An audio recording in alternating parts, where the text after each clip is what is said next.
জান্নাতের ভিতরে যাওয়ার পরে হঠাৎ হঠাৎ মনের মধ্যে একটা কষ্ট। কি কষ্ট? দুনিয়ায় ওই মজলিস, ওই জায়গায় যেখানে একটু বসছিলাম আল্লাহর নাম নেই, অমুক জায়গায় একটু বসছিলাম একবারও আল্লাহর নাম নেই নাই, এই কথাটা মনে হওয়ার সাথে সাথেই মনে একটু কষ্ট হবে।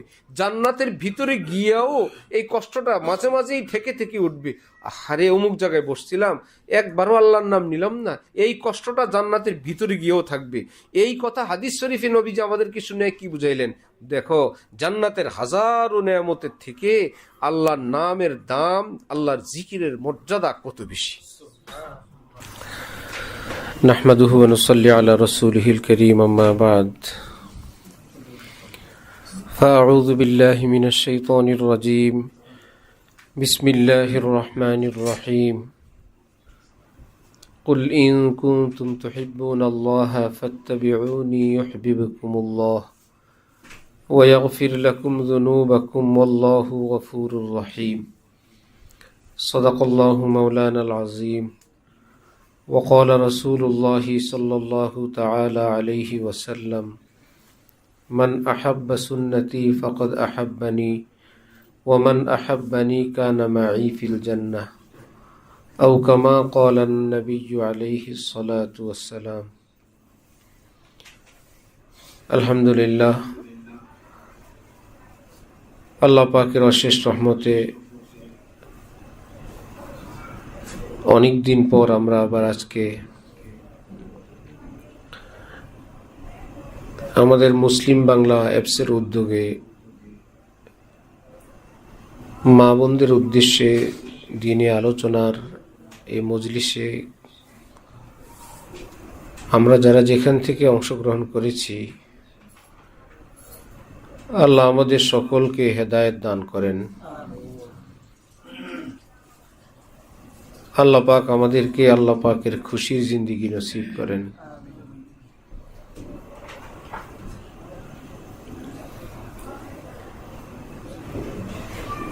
আল্লাহ পাকের খুশি হাসিল করার জন্য সবচেয়ে সহজ পদ্ধতি হল হযরত রাসূলুল্লাহ সাল্লাল্লাহু আলাইহি ওয়াসাল্লামের পবিত্র জীবনের অনুসরণ করা।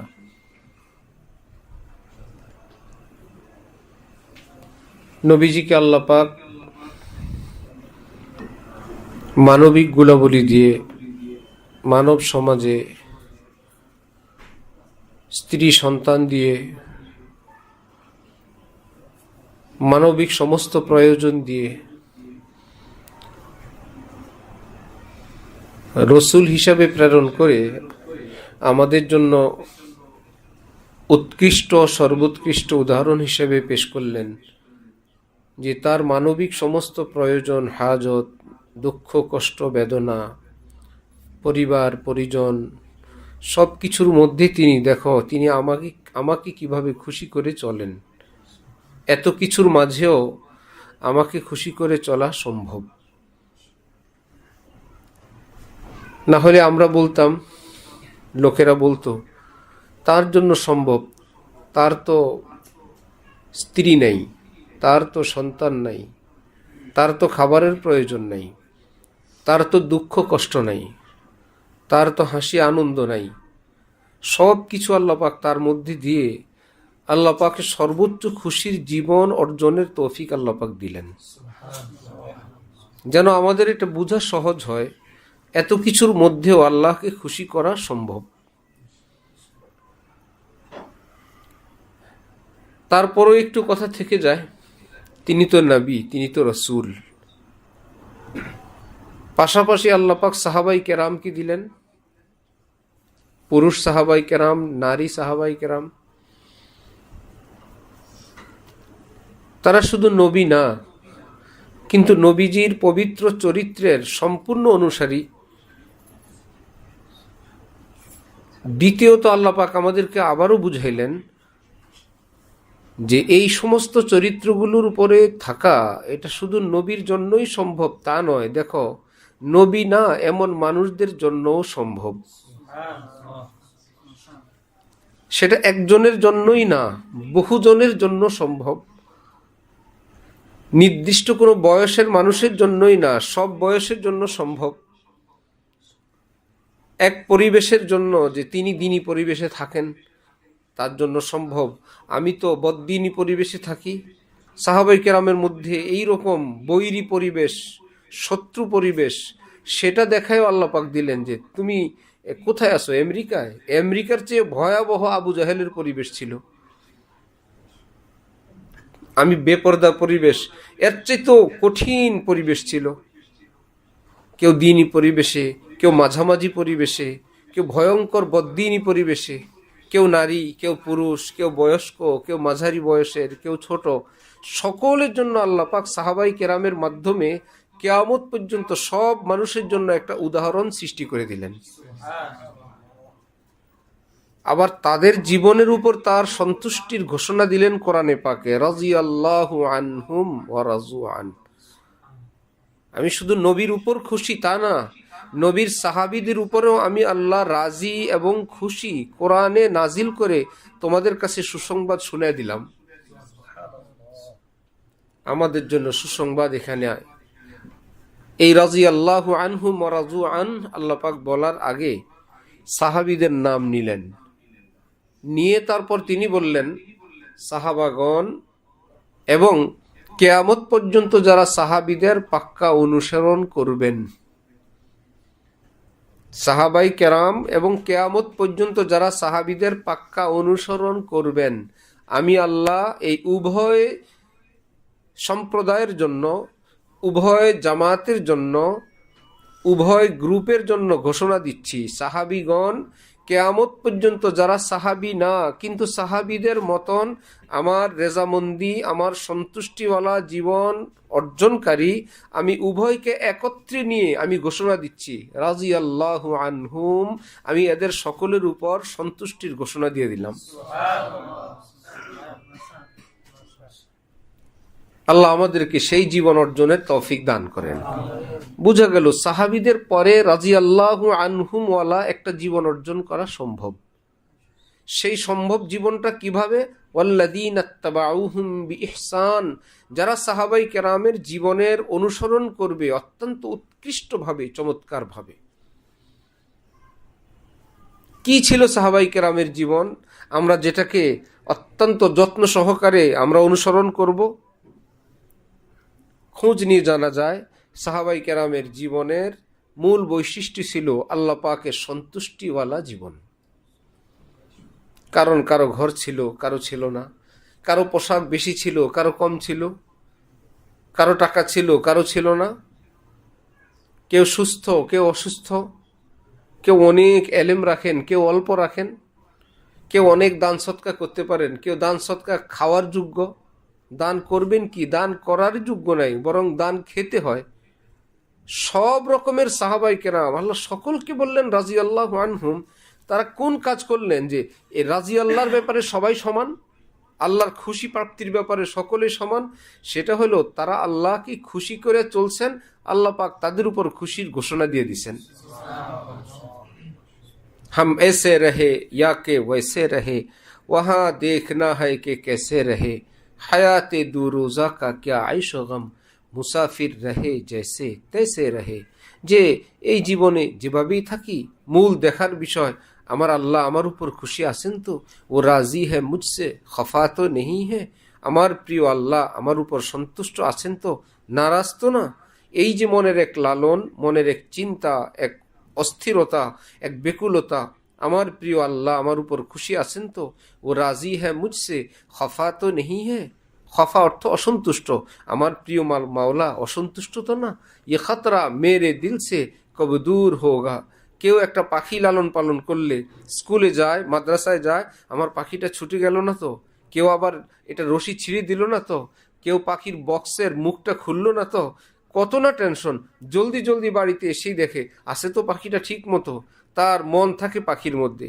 কেউ ফুল বাগান করলে, আমার ফুল বাগানে কেউ ছিঁড়ল না তো, ফুল ছিঁড়ল না, গাছকে উঠায় নিল না তো, এত রোদের মধ্যে কোনো ফুল গাছ মারা গেল না তো, তার মন পড়ে থাকে সেখানে। মশগালা আহলে দিলকা আয়া আখতার। ঠিক আল্লাহর প্রেমিক যারা, আল্লাহর সন্তুষ্টির প্রাপ্তির জন্য দেওয়ানা যারা, তাদেরও এরকম এক মনের ব্যস্ততা থাকে, যেখানেই থাকে মশগালা আহলে দিল কা আয় আখতার বাগ ইমা কি বাগ বানি হ্যায়, ইমানের ফুল বাগানের পরিচর্যা করা সব নারী পুরুষ মুমিনের এক সর্বদা এক দায়িত্ব। হাতে কাজ, মুখে কাজ, সামনে কাজ, পকেটে কাজ, চরম ব্যস্ততা মনের মধ্যে সবসময় আমার আল্লাহ আমার উপর খুশি আছেন তো, আমার এই লেনদেনে, আমার আচরণে, আমার হাসিতে, আমার ফুর্তিতে, আমার রাগ গুসায়, আমার শাসনে আল্লাহ খুশি আছেন তো, আল্লাহ নারাজ তো না। ওফো যদি একটু ভুল হয়ে যায়, ওহো বর দিলে আশিক হাজারা গম্বুয়াত, যদি টের পায় আমি তো একটু ভুল করে ফেলছি, যে দুনিয়ার জায়গায় তো আমি ঠিক আছি, কিন্তু আমার এই কর্মে তো আমার প্রিয় আল্লাহ একটু অসন্তুষ্ট হয়ে গেলেন, এইবার বর দিলে আশিক হাজারা গম্বুয়াত গরজে বাগে দিল খেলালে কম্বুয়াত, যে যদি দেখে মনের ফুল বাগান থেকে একটা ইঞ্চি পরিমাণ সেখানে কোনো কমতি, অল্প একটু পরিমাণ একটা ফুল কিংবা একটা ফুলের পাপড়িতে একটু কম অনুভব করে, আর কান্না কাটি অস্থিরতা, যে আমার ভাল লাগে না, আমার ভাল লাগে না, রব্বুল আলামিন এই অস্থিরতা নিজে দান করেন, যেন বান্দা কান্না কাটি করাই কমতিটুকুন পুরা করে দেন। ওই কান্নাকাটি করলে যে কমতিটা হয়ে গেছে আল্লাহ নিজ হাতে ওইটাকে আল্লাহ পূর্ণ করে দিয়ে দেন। নেও, কে ছিঁড়ে নিয়ে গেছিল? শয়তান ছিঁড়ে নিয়ে গেছিল, কেউ জ্বালায় দিয়ে গেছিল, তোমার চোখের পানিতে ওই ছেঁড়া ফুল গাছকে আমি নতুন বানায় দিয়ে দিলাম, হারানো ফুলকে আমি আবার জায়গায় রোপণ করে দিলাম, চোরাই মালকে আমি উদ্ধার করে দিলাম, এমন ভাবে এখানে চুরি হয়েছিল, আগুন লাগছিল, এর কোনো চিহ্ন থাকবে না। ও ফো যে আবে মন্দার, যে যেন আমার সেই পানি আবার গলিতে ফিরে আসছে, যে শূন্য দরিয়ায় যেন আবার থই থই করা পানি ফিরে আসছে। এখন কত ভালো লাগে, যে চৌচির ছিল পানির অভাবে, সেই নদীতে যখন পানি আসে কতটা ভালো লাগে, থই থই করতে থাকে, পরিষ্কার পরিচ্ছন্ন পানি। ঠিক আল্লাহর মহব্বতের শূন্য অন্তরে যখন আল্লাহর মহব্বত আসে, ওই প্রেমিকের অন্তরে এর চাইতে বেশি খুশির জোয়ার বইতে থাকে, যে কতটা ভালো লাগে আল্লাহ, কতটা ভালো লাগে। জিক্রে হক আমাদ গেজা ই রুহেরা মরহমামাদ ই দিলে মজরুহরা।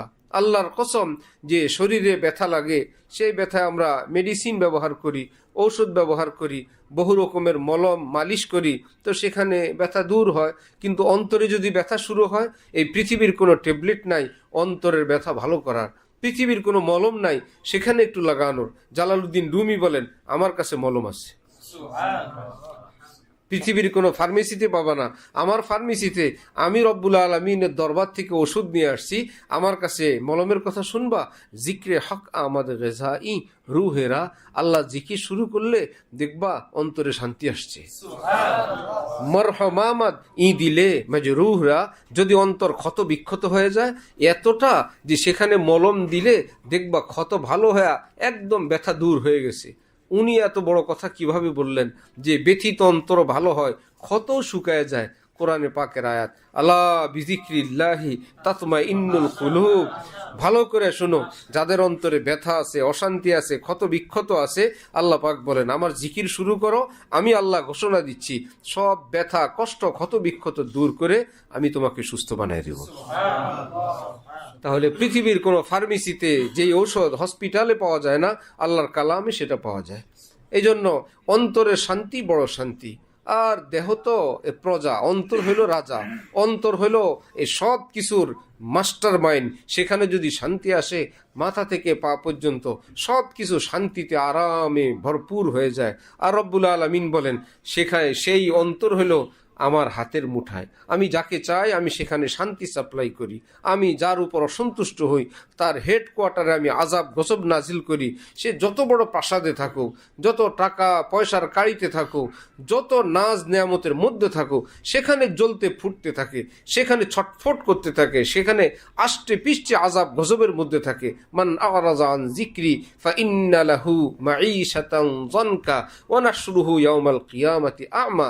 আল্লাহ পাক বলেন, আমার হাজারো নেয়ামত, হাজারো নসিহত, হাজারো দিনই কথা, এর থেকে যে মুখ ফিরায় নিবে, দুনিয়াতে আমি আল্লাহ তার জীবনটাকে তিক্ত বানায় দিই। সে যেখানেই যাবে আমার ঘোষিত তিক্ততা তার সাথেই থাকে। এর থেকে তার ছুটি নেই, এই গজব থেকে তার ছুটি নেই। সে ভাত খাইলেও তিতা লাগে, ফল খাইলেও তার কাছে আজাব গজব থেকে ছুটি নেই। যে দুনিয়ার যেখানেই যায় আল্লাহর গজব সেখানেই আসে। আর যদি সাহাবাই কেরাম হন আর তাদের অনুসারী হন, দিনদার হন, পেটে ভাত নাই, যদি পাথরও বানতে হয়, ছেঁড়া কাপড়ও যদি হয়, ভাঙ্গা চাটাইয়ের উপরেও যদি শুয়ে থাকেন, আল্লাহ যদি খুশি থাকেন, আল্লাহর কসম ওই অভিশপ্ত রাজা বাদশার চেয়ে লক্ষ কোটি গুণ বেশি সুখ শান্তি আল্লাহ ওই ছেঁড়া চাটাইওয়ালাকে দান করে দেন।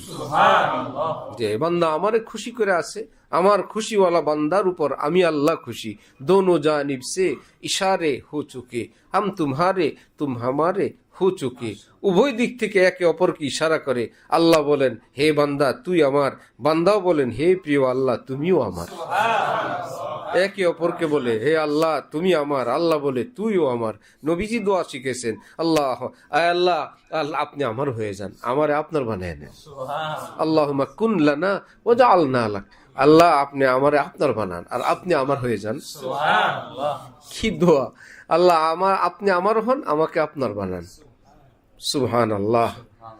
हम तुम ही बस आगा है इस रब्त खफी से, मालूम किसी और को ये राज नहीं है। হে আল্লাহ আমাদের এই গোপন কথা, আমি তুমি যে আমরা যে সম্পর্ক করছি, তোমার আমার যে খাতির, আমি তুমি যে গোপনে চুপ্পে চুপ্পে কথা বলি, আহা এটা পৃথিবীর কেউ যেন না জানে। আজলবে না দিদা সদবুসা রসিদ, মঞ্চে গোয়াম রুহ চে লজ্জত চশিদ। জালালউদ্দিন রুমি বলেন আল্লাহর সঙ্গে প্রেমময় মোহব্বতের এই নূর ভরা সম্পর্কের খাতিরে আমি মাঝে মাঝে টের পাই অদৃশ্যের একটা ঠোঁট এসে আমার অন্তরে চুমু খায়। সে চুমু আমি টের পাই, কে জানে আমাকে আদর করে, ভীষণ ভালো লাগে। এতটা ভালো লাগে এই পৃথিবীর কোনো ভাষা সেটাকে ব্যক্ত করতে অক্ষম। ভাষার কাছে সেই ক্ষমতা নাই সে আনন্দটাকে ব্যক্ত করার। ভাষা সেখানে সারেন্ডার করে, ভাষা সেখানে নতজানু হয়ে নিজের অক্ষমতা প্রকাশ করে। এত মজা প্রকাশ করার ক্ষমতা আমার কাছে নেই। মঞ্চে গোয়াম রুহ চে লজ্জত চশিদ। বন্ধুরা কেমনে বলবো রুহ কি মজা পেয়েছে, সেটা রুহেরটা রুহে জানে, সেটা তো জান্নাতি মজা, খোদাই মজা। আল্লাহ পাক যাকে চান আল্লাহ পাক সেখানেই তাকে দান করে দিয়ে দেন। তাহলে রসুল সাল্লাল্লাহু আলাইহি ওয়াসাল্লামের পবিত্র জীবন এটাই রহমতের জীবন, সাহাবাই কেরামের পবিত্র জীবন এটাই রহমতের জীবন। আমার ভাই এই দুনিয়ার জীবন এটাকে আল্লাহ পাক সাজাইছেন এভাবে, কাউকে বড় কাউকে ছোট, কাউকে মালিক কাউকে কর্মচারী, কেউ ঘরের মালিক কেউ ঘরের কাজের লোক, কেউ স্বামী তো কেউ স্ত্রী, কেউ মা বাবা তো কেউ সন্তান, কেউ ছাত্র তো কেউ শিক্ষক, কেউ গাড়ির মালিক তো কেউ গাড়ির চালক, কেউ গাড়ির বিশাল মালিক আরেকজন গাড়ি ধোয়। পৃথিবীটাকে আল্লাহ পাক এভাবেই সাজাইছেন, না হলে এই পৃথিবী অসুন্দর হইতো। যদি সবই বাড়িওয়ালা হইতো, এই বাড়ি বানানোওয়ালা রাজমিস্ত্রি কে হইতো? সব যদি গাড়ির মালিকই হইতো, গাড়ি মেরামত করনেওয়ালা কে হইতো? সব যদি কোটিপতি হইতো, এই রাস্তাঘাট তৈরি করনেওয়ালার সুইপার কে হইতো? এই পৃথিবীটা অচল হইতো। তিনি সবটা দিয়ে সুন্দর করে সাজাইছেন। পুরা দেহ যদি মাথাই হইতো, পা পাইতেন কোথায় যে পা দিয়ে হাঁটা লাগবে? চুলকানির সময় চুলকাই কি মাথা দিয়ে না নখ দিয়ে? এই ছোট্ট একটা নখ দিছেন, এত দামি মাথা দিয়ে চুলকানো যায় না, ছোট্ট একটা নখ দিয়ে চুলকানো যায়। কি ব্যাপার যে না সবটা মাথা না, একটা নখও আছে, চোখের উপরে ভুরু আছে, যেখানে যেটা লাগে সবটা দিয়ে যেমন পূর্ণাঙ্গ একটা দেহ তিনি আমাদেরকে দান করছেন, পুরো পৃথিবীকে তিনি সাজানোর জন্য ছোট বড় উঁচু নিচু সব কিছু দিয়ে দুনিয়াকে তিনি সাজাইছেন। ঠিক আমাদের মধ্যে আবার স্ট্যাটাস, কালো বেটে উঁচু সুন্দর আলো কত রকম দিয়ে পৃথিবীটাকে সাজাইছেন। সবই এক মানুষ থেকে আমরা আসছি। এই মানুষে মানুষে কোনো ভেদাভেদ নেই, উঁচুতে নিচুতে কালো ফর্সায় কোনো ভেদাভেদ নেই, ধনী গরিবে ভেদাভেদ নেই। ইন্না আক্রমাকুম ইনদাল্লাহি আতকাকুম। আল্লাহ পাক বলেন শুনো, তোমাদের মধ্যে যে তাকওয়াওয়ালা বড় ঈমানওয়ালা সেজদাওয়ালা সত্যিকার পরহেজগারওয়ালা, শুনো আমার কাছে তার মর্যাদা সবচেয়ে বেশি। গাড়ি বাড়ি দিয়ে আমার কাছে আসবে না, হ্যাঁ তাকওয়াওয়ালা সম্মানওয়ালা মর্যাদাওয়ালা, আমার কাছে মানদণ্ড হইল তাকওয়া। ইন্না আক্রমাকুম ইনদাল্লাহি আতকাকুম। তোমাদের মধ্যে যে বেশি পরহেজগারিওয়ালা আল্লাহ তাকওয়াওয়ালা আমার কাছে বড় সম্মানওয়ালা। তো সেটা হলো মূল মানদণ্ড। প্রতিযোগিতা দরকার, ফালিয়াতানাফাসিল মুতানাফিসুন ওয়া ফি যালিকা ফালিয়াতানাফাসিল মুতানাফিসুন। পরহেজগারি দরকার। আচ্ছা অমুকে শুনলাম তাহাজ্জুদ পড়ে, আমরাও পড়বো। অমুকে দান করে, আমরাও করব। অমুকের ছেলেরা দিনদার, আমার ছেলেকে আমি দিনদার বানাবো। অমুকে পর্দা করে, আমার ঘরেও পর্দা করব। অমুকের ঘরে তেলাওয়াত শোনা যায়, আমার ঘরে তেলাওয়াত। এইরকম প্রতিযোগিতার জন্য তো কোরআন শরীফ আল্লাহ পাক নির্দেশ করে দিয়েছেন যে ভালো কাজে খুব পাল্লা দাও, খুব প্রতিযোগিতা দাও। কারণ এই কাজের প্রতিযোগিতা দিতে, প্রতিযোগিতাকে আস্তে আস্তে হয় না, জোরে জোরে প্রতিযোগিতা দৌড় দিবা, এক উসিলা এক দৌড়ে বেহেশতে চলে যাবা। বাহ্যিকভাবে মনে হয় দৌড় আর দৌড়, কিসের জন্য? এই কোরআন শরীফ প্রতিযোগিতা পাশ করা লাগবে। পাশ করতে গেলে এই ছাত্র কি গীতা পাঠ করবে না কোরআন শরীফ পাঠ করবে?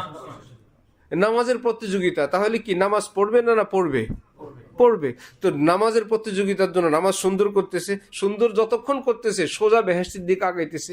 কোরআন শরীফের প্রতিযোগিতার জন্য কোরআন শরীফ এতটা সুন্দর করতেছে, সুন্দর করতে করতে সেকেন্ডে সেকেন্ডে সে বেহেশতের দিক আগায় চলতেছে। প্রতিযোগিতা দিতে দিতে জান্নাতে চলে যাবে। নকশে কদম নবী কে হ্যাঁ, জন্নত কে রাস্তে আল্লাহ সে মিলাতে হ্যাঁ, সুন্নত কে রাস্তে। কেউ যদি পেয়ারা রাসূল সাল্লাল্লাহু আলাইহি ওয়াসাল্লামের অনুসরণ করে, আমি নবীর পিছনে চললাম, এটা নবীজির পদচিহ্ন।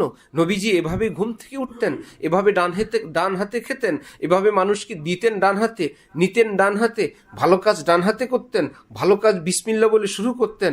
আচ্ছা, বাচ্চাদেরকে এভাবে স্নেহ করতেন, বড়দেরকে এভাবে সম্মান করতেন। আচ্ছা, মানুষ কোনো কষ্ট দিলে, জুলুম অত্যাচার করলে তিনি এভাবে সইতেন। আচ্ছা, পরোপকার এভাবে করতেন। যার যেটা মনে পড়ে, আমি আমার নবীকে অনুসরণ করব। মনে হয় সে কাজ করলো, সবর করলো, সহ্য করলো, ডান হাত বাম হাত করলো। এক বুজুর্গ বলেন, হযরত আলা করাচি বলেন, ও মনে হয় সে নবীজির অনুসরণ করতেছে। আরে আল্লাহ সি মিলাতে হ্যাঁ, সুন্নত কে রাস্তে।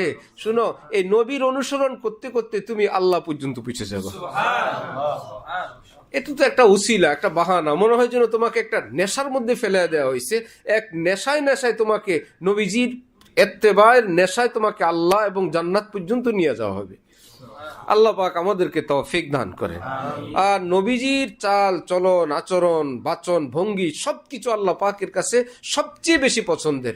লাকাদ কানা লাকুম ফি রাসূলিল্লাহি উসওয়াতুন হাসানা, যে আমার নবীর চাল চলন, আচার আচরণ, বেশভূষা, ভাষা সবকিছু আমার কাছে ভীষণ ভালো লাগে। তোমরা যদি চাও, তোমাদের জন্য আমি উৎকৃষ্ট মডেল আমার নবীজিকে দিলাম। এই জন্য আমার শেখ, আমার পীর মুর্শেদ, আমার উস্তাদ, আমার মুহসিন আরে বিল্লাহ হজরতে আকদাস হজরত মাওলানা শাহ আব্দুল মতিন বিন হুসাইন সাহেব, বাংলাদেশের বিখ্যাত একজন আলেম, বুজুর্গ, আল্লাহওয়ালা। হজরতওয়ালা বলেন যে সারাটা দিন যদি কেউ সুন্নতের মধ্যে থাকতে চায়, আল্লাহ পাকের ইয়াদের মধ্যে, বেশি বেশি জিকিরের মধ্যে থাকতে চায়, তাদের জন্য একটা সহজ পদ্ধতি হলো যে প্রত্যেক কাজের যে সুন্নতগুলো, সেই সুন্নতগুলোর খেয়াল করা। যে ঘুম থেকে ওঠার সুন্নত কি, উজুর সুন্নত কি, ওয়াশরুমে যাওয়ার সুন্নত কি, বের হবার সুন্নত কি। এখন কাজ করব, কাজ করার শুরুতে একটু বিসমিল্লাহ বলা সুন্নত। আচ্ছা, একজনকে কিছু দিব তো দিব।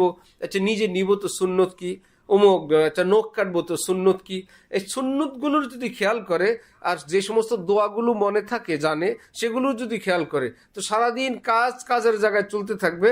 আর সুন্নতের এই ফিকিরের কারণে সারাদিন এই সুন্নতের স্মরণ মানেই জিকির, সারাটা দিন এই জিকিরের সওয়াব আল্লাহ পাক তাকে দিতেই থাকবেন।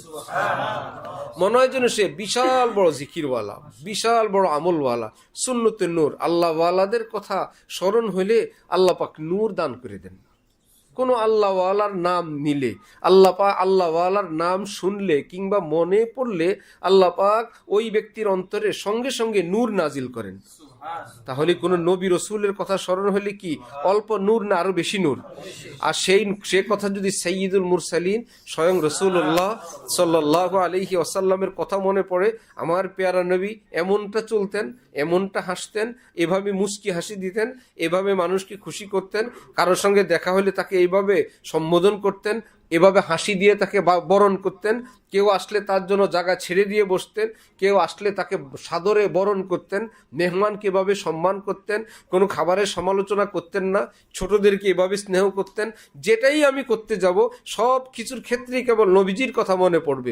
যতবার সুন্নত ততবার নবীর কথা মনে পড়বে, আসমান থেকে ততবার তার উপর অসংখ্য অগণিত বিপুল পরিমাণে নূর এবং রহমত নাজিল হইতেই থাকবে। এবং সেটা সে শুধু কল্পনা জগতে বিশ্বাস করবে না এবং শুধু বুঝবে না আমার আমল নামায় অনেকগুলো সওয়াব জমা হয়েছে, আমি সেগুলো কবরে গেলে পাবো, এতটা মুখস্থ না। হযরত আলা করাচি বলেন, কুছ করম তো নকদ ফরমা দিজিয়ে, হে আল্লাহ আমার কিছু দয়া তো একটু নগদ নগদ দেন। বাদ মরনে কে না ওয়াদা কিজিয়ে, সব কিছু মরার পরে দিবেন, আমার বেসবর মন এতটা মানে না। তার মানে আল্লাহ পাক নগদ নগদ দেন, সেটাকে উনি এই ভাষায় বললেন। ইসলামের সব কিছুই বাকি না, অনেক কিছুই নগদ। কুছ করম তো নকদ ফরমা দিজিয়ে, সব করম, সব দয়া, সব আপনার মেহেরবানি সব মৃত্যুর পরে দিবেন। আমার বেসবর মন এটা সবর করতে অপ্রস্তুত, আপনি কিছু আমাকে নগদ দেন।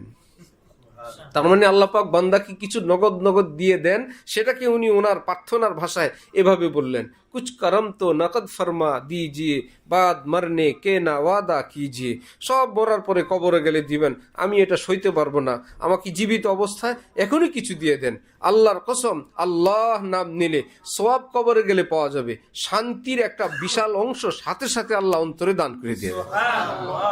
নামাজ পড়লে শান্তি একটা অংশ এখানেই পাওয়া যায়, দান করলে শান্তির একটা অংশ এখানেই পাওয়া যায়, ক্ষমা করলে, ধৈর্য ধরলে শান্তির একটা নূরের অংশ এখনই পাওয়া যায়। তাহলে সব কি বাকি হইল না নগদ হইল? হযরত আলা করাচি নগদ বাকির ওয়াজ করছেন, যে কেউ বলবে যে মৌলভী সাহেবরা আমাদেরকে বাকির ওয়াদা দিয়ে আমাদের সব নগদ কাজ ছুটায়, গুনাহ নগদ, বললে যে সওয়াব পাবা বাকি।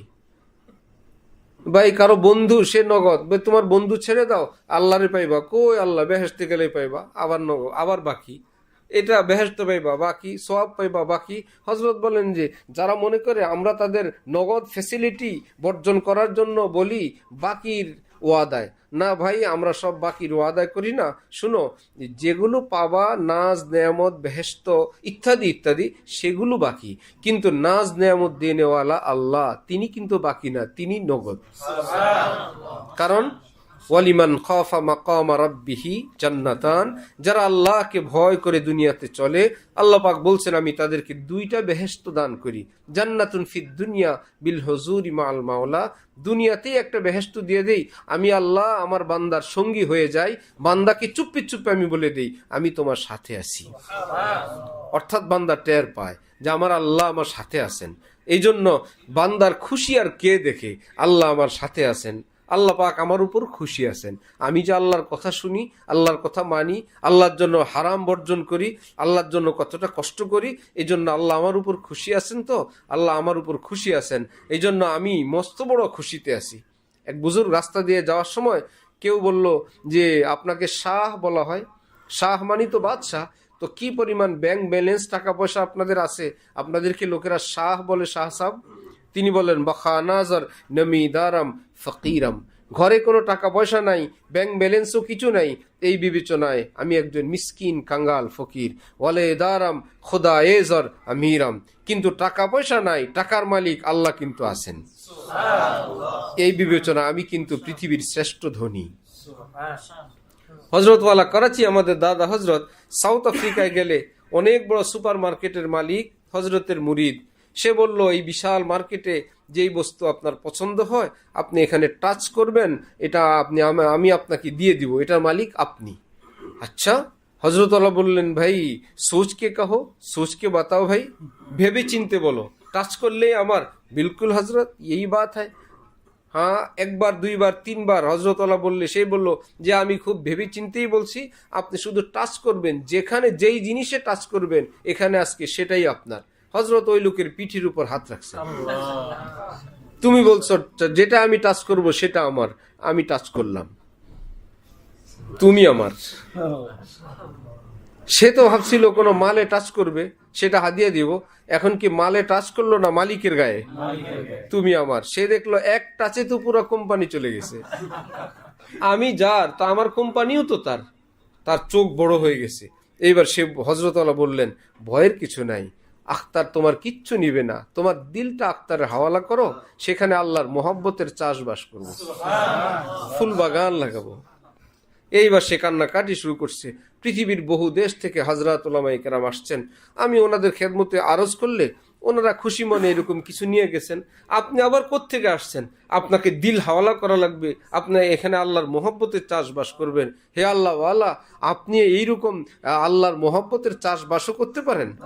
ওফো, এরকম টাচ করো যে এক টাচেই কোম্পানির মালিক হয়ে যাও।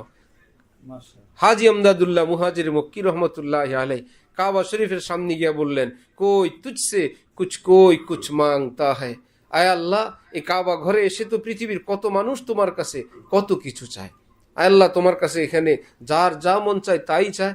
এলাহি মায় তুঝসে তলবগার তেরা।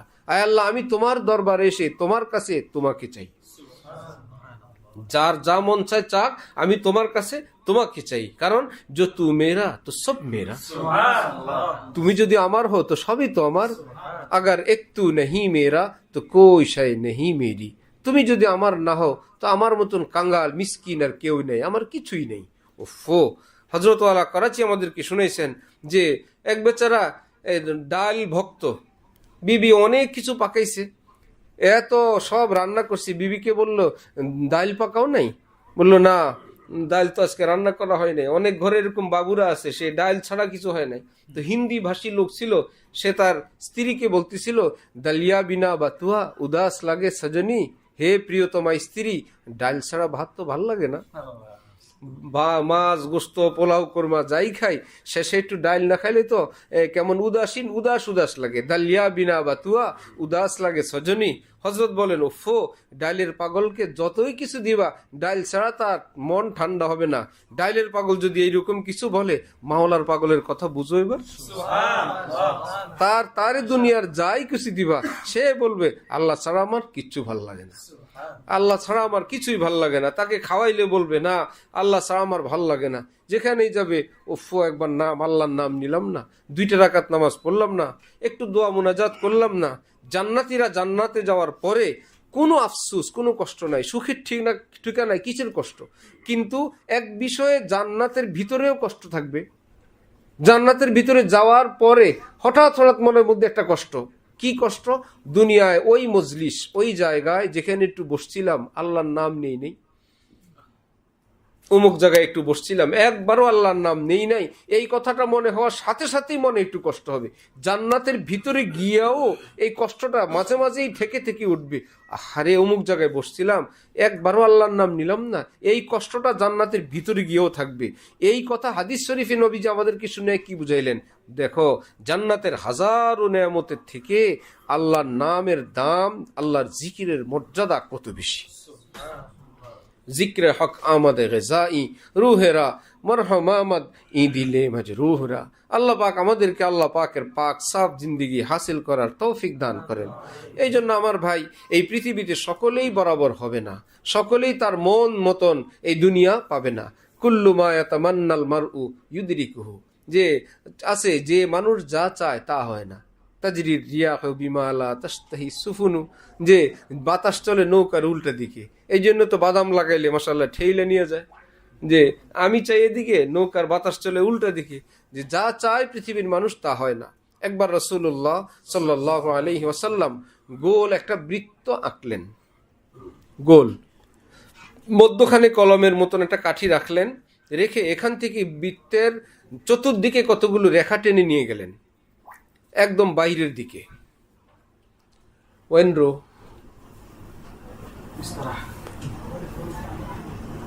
দেরি আছে, কই হয়েছে?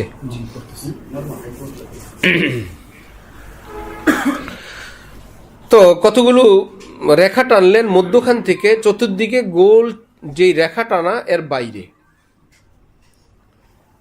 এবার নবীজি সাহাবাই কেরামকে দেখাইলেন যে মধ্যখানের যে কলমটা আমি রাখলাম, এটা হলো একজন মানুষ, চতুর্দিকে গোল বৃত্তটা, এটা হলো তার হায়াত। একজন মানুষ কি তার হায়াতের বাইরে যেতে পারবে? কিন্তু মানুষটা যেখানে, এখান থেকে চতুর্দিকে টানা রেখাগুলো, যেগুলো তার এই রেখার বাহির পর্যন্ত, এগুলো হলো তার কামনা বাসনা, প্ল্যান, প্রোগ্রাম। তার কামনা বাসনা এটা করব, কিন্তু তার 5 বছর আগেই তার মৃত্যু দাঁড়ায় আছে। আমি এততলা বিল্ডিং করব, তার এখানে তার মৃত্যু রেডি আছে, অমুকটা করব, কিন্তু মৃত্যু অতিক্রম করে তো সে যেতে পারবে না। উফো, আমি যেখানে আর আমার প্ল্যান যেখানে, মৃত্যু তার আগেই প্রস্তুত। কারণ পৃথিবীর কেউ নাই তার সব প্ল্যান পুরো করে দুনিয়া থেকে গেছেন।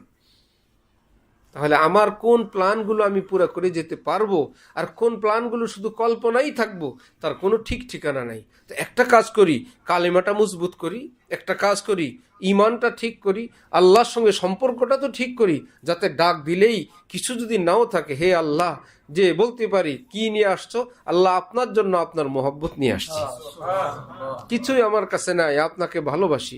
আর নবীজি বলছেন, আল মারউ মা মান আহাব্বা, যে যে যাকে ভালোবাসে সে তার সাথেই থাকবে। সুবহানাল্লাহ। হে রসুল, আপনাকে ভালোবাসি, আমি আপনার ভালোবাসা নিয়ে আসছি। এই জন্যই তো সকালেও আপনার মতন মেসওয়াক করতাম, বিকালেও মেসওয়াক করতাম। দেখেন, খাইতাম লোকমা আপনার মতন, ডান পাশ থেকে খেতাম, ছোট লোকমা দিয়ে খেতাম, বিসমিল্লাহ বলে শুরু করতাম, শেষে দোয়া পড়তাম, দস্তরখানও বিছাইতাম, ঘরের মধ্যে সুন্নত আর সুন্নত। হে রসুল, আপনাকে ভীষণ ভালোবাসতাম। ওফো, নবীজি বলেন, তাহলে তো তুমি আমার একজন প্রেমিক, আমরা আজকে একত্রেই থাকবো। আল্লাহ আমাদেরকে এরকম সুন্নতের বরকতময় জিন্দেগি তৌফিক দান করেন। আর দুনিয়ার জীবনটাই এমন যে যতজন মানুষ ততটা মন, ততটা রুচি, ততটা পছন্দ, ততটা সিদ্ধান্ত, ততটা সমাজ থেকে আমরা বেড়ে উঠি। যে কিন্তু চলার জন্য স্যাক্রিফাইস, চলার জন্য একে অপরকে ছাড় দেওয়া, চলার জন্য একে অপরকে ভালোবাসা, চলার জন্য একে অপরটা বুঝতে চেষ্টা করা, যারটা বেশি ভালো তারটা মেনে নেওয়া। যদি অপরজন নাই মানে, তো নিজে সবর করা। সবর কি কোনো ভালো আনন্দের জায়গায় সবর, না কষ্টের জায়গায় সবর? ইসলামের সবর আসলো কেন? ইসলাম ধর্মে যে সবর, ইন্নাল্লাহ মাআস সাবিরিন, এই সবর কথাটা আসছে সব শুধু মিঠা মিঠা মিঠা জায়গায় সবর না, তিক্ত জায়গায়। বোঝা গেল আমাদের জীবনে তিক্ত কোনো পরিবেশ পরিস্থিতি আসবে, এই জন্যই তো আল্লাহ পাক অন্য সব আমলে বললেন, ঠিক আছে সব নিয়ে যাও, আচ্ছা জান্নাতুল ফেরদাউসে গিয়ে শুয়ে থেকো, আচ্ছা তোমাদেরকে এসা এসা দিবনি। তিক্ত আমলওয়ালাদের জন্য বললেন, অনেক কষ্ট হয়, অনেক বেশি কষ্ট হয় এই তিতা ঢোক পান করতে, অমুকের এরকম আচরণ সহ্য করতে, এরকম ব্যবহার, এইরকম কথা, তোমার সাধ্য সামর্থ্য থাকা সত্ত্বেও তুমি তিক্ত ঢোক পান করতেছ। ঠিক আছে, সবের বিষয়টা পরে দেখবো, আমি তোমার সাথে আছি। ইন্নাল্লাহ মাস, ওহো, সবরওয়ালার জন্য রব্বুল আলামিন বলেন সবের আলোচনা পরে, আমি তোমার সাথে আছি। তো সবর তো বোঝা গেল জীবনে এরকম কোন পরিস্থিতি আসবে, সেই পরিস্থিতি যেন আমরা সবরের পরিচয় দিতে পারি, আর দিলে আল্লাহকে আমরা আমাদের সঙ্গে পাবো, এই জন্যই তো সবর। তাহলে সেখানে যদি মুখ ফুটে কিছু বলেই ফেলি, সবর তো আর হইল না। প্রতিবাদ যদি করেই ফেলি, সবর তো হইল না। আর যদি প্রতিশোধ নিয়েই ফেলি, তারপরেও কি সবর থাকে? হ্যাঁ, প্রতিশোধ নিতে গিয়া চেষ্টা করতে গিয়া চেষ্টা করছি, পরে সেও চেষ্টা করছে, শেষে আর আমি পারি নাই, শেষে বললাম ঠিক আছে সবর করি। এটা কি সবর হইল? কারো হাত থেকে কাক এক পিস গোশ নিয়ে গেছে, সেই কাকের অনেক দৌড়াইছে, 3 গ্রাম দৌড়ানোর পর বিশাল চওড়া একটা খালের ওই পারে চলে গেছে কাক। এখন তো আর সে খাল পার হবার বেচারার কোনো উপায় নাই, সে সেই পারে দাঁড়ায় বলতেছে, সৎকা করা তো ইসলামের একটা আমল, ঠিক আছে আমি এই পিস গোশ কাকটাকে সৎকা করে দিলাম। এটা কি সৎকা হইলো? 3 গ্রাম দৌড়ানোর পর যখন আর কাকের পিছনে দৌড়ানোর মতন অবস্থা নাই, এখন সৎকা। যে সবর এখন যে মারামারি কাটাকাটি ঝগড়া বিবাদ সব করার পর, সব তছনছ করার পর, পরিবেশ অসুন্দর করার পর, নিজের ঝগড়া আগুনে এই তেল ঢালার পর, এখন বসে বসে কান্দ আর বলো আচ্ছা সবর করি। সবর যদি শুরুতেই করা হইতো, এ তো সব অসুন্দর, 3 গ্রামও ঘোরা লাগে না, না হাতও কাটে না, পাও কাটে না, এখন আবার খালি হাতে বাড়িতেও ফেরত যাওয়া লাগে না, আগেই সবর করি। এই জন্য যে সবর, এটার শুরুটা তিক্ত কিন্তু শেষটা রহমতে পূর্ণ, অনেক ভালো ফল। এই জন্য তো জীবনের সর্বক্ষেত্রে বড় ছোট আমরা একত্রে চলতে হইলে আমাদের সবার একটা জীবনের অংশ। আর নেক আমল তো নেক আমল, এতে আল্লাহ খুশি হন। আর গুনাহ থেকে বেঁচে থাকা, সবর করা, এগুলো এত বড় আমল, আল্লাহর খুশি অল্পতে অনেক বেশি অর্জন হয়, আল্লাহর নৈকট্য অনেক বেশি অর্জন হয়। এবং যত বেশি অন্তরে প্রেসার পড়বে, কষ্ট হবে, এই পরিমাণ নূর নগদ আল্লাহ সাথে সাথেই ওই বান্দিকে দান করে দিবেন। আল্লাহ আমাদের সকলকে আল্লাহ সবর করারও তৌফিক দান করেন। হ্যাঁ, এই দোয়া করা, এ আল্লাহ আপনি আফিয়তের জিন্দিগি দান করেন। আল্লাহ আমার জন্য সবরের পরিবেশই না আসে। আল্লাহ আমি কমজোর, দুর্বল। আল্লাহ আমার এই কষ্ট আসবে আর আমি সবর করব, আমি অতটা যোগ্য না। আল্লাহ আমাকে এই আফিয়তের জিন্দিগি দান করেন। হাদিসে পাকে আছে, নবীজি বলছেন, ইদা সালতুমুল্লাহ শাইআন ফাসআলুল আফিয়া। আল্লাহ পাকের কাছে যখন কিছু চাও, আফিয়ত চাও। আয় আল্লাহ, আমি যেন কাউকে কষ্ট না দিই, কেউ যেন আমাকে কষ্ট না দেয়। আমি যেন জুলুম না করি, কেউ যেন আমার উপরও জুলুম না করে। আল্লাহ, আমি জালেমও না হই, মজলুমও না হই। আল্লাহ নিরাপদ, সুখময়, সুন্দর, সুস্থতার জীবন দান করেন, ঋণ মুক্ত জিন্দিগি দান করেন। আল্লাহ অল্প কয়েকদিনের জীবন, আল্লাহ আপনাকে খুশি করে যেন যেতে পারি। বাচ্চাদেরকে নিয়ে তাদেরকে দিন ইমানের উপর রেখে যেন যেতে পারি। আল্লাহ ঘরের উপর একটু চালের ব্যবস্থা করে দেন, যেখানে বসে আপনাকে ডাকবো, একটু নিরাপদে ঘুমাবো। আল্লাহ এইটুকুন ব্যবস্থা করে দেন। এতটা আফিয়তের জীবন আল্লাহ পাকের কাছে চাওয়া। আল্লাহ পাক আমাদের সকলকে আল্লাহ পাকের খুশির জিন্দিগি, পেয়ারা রাসূল সাল্লাল্লাহু আলাইহি ওয়াসাল্লামের সুন্নতের নুরানি মোবারক জিন্দিগি, যে জিন্দিগির উপর আল্লাহ পাক তার খুশির ওয়াদা করছেন, সেই সুন্দর জীবন অর্জনের তৌফিক দান করেন। ওয়া আখির দাওয়ানা আনিল হামদুলিল্লাহি রাব্বিল আলামিন। সুবহানাল্লাহি ওয়া বিহামদিহি, সুবহানাকাল্লাহুম্মা বিহামদিক, আশহাদু আল লা ইলাহা ইল্লা আনতা, আস্তাগফিরুকা ওয়া আতুবু ইলাইক।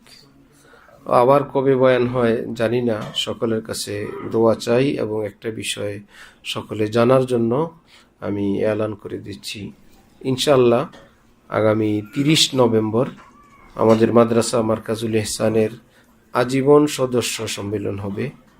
অর্থাৎ মাদ্রাসার সার্বিক কল্যাণের জন্য আর্থিক উন্নতি অগ্রগতির লক্ষ্যে বার্ষিক নির্দিষ্ট পরিমাণে যে যেই পরিমাণ পারে, অনেক বেশি, লক্ষ টাকা হোক, আরও বেশি হোক, কম হোক, 5-10 হাজার হোক, এরকম টাকা দিয়ে বাৎসরিক যারা সদস্য হবেন, কাছের দূরের, এমনকি জীবিত বা মুর্দা কোনো মানুষের নামেও তার পক্ষ থেকে কেউ দিয়ে সদস্য হওয়া যায়। সদস্য হয়ে তারা এই খেদমতে অংশগ্রহণ করবেন। যারা আছেন বা যারা হবেন, তাদের উদ্দেশ্যে আমাদের এই সম্মেলন ইনশাআল্লাহ যেন আল্লাহ পাক কামিয়াব করেন। এবং কেউ যারা সদস্য হতে চাইবেন, তারা আপনাদের আপনজন, প্রিয়জন যারা যে যেখানে আছেন, কোনো না কোনো মাধ্যমে আপনারা যোগাযোগ করবেন। আল্লাহ যেন খুব কামিয়াব করেন, খুব সফল করেন। আল্লাহ সকলকে দোয়া করার, খেদমত করার তৌফিক দান করেন। ওয়া আখির দাওয়ানা আনিল হামদুলিল্লাহি রাব্বিল আলামিন।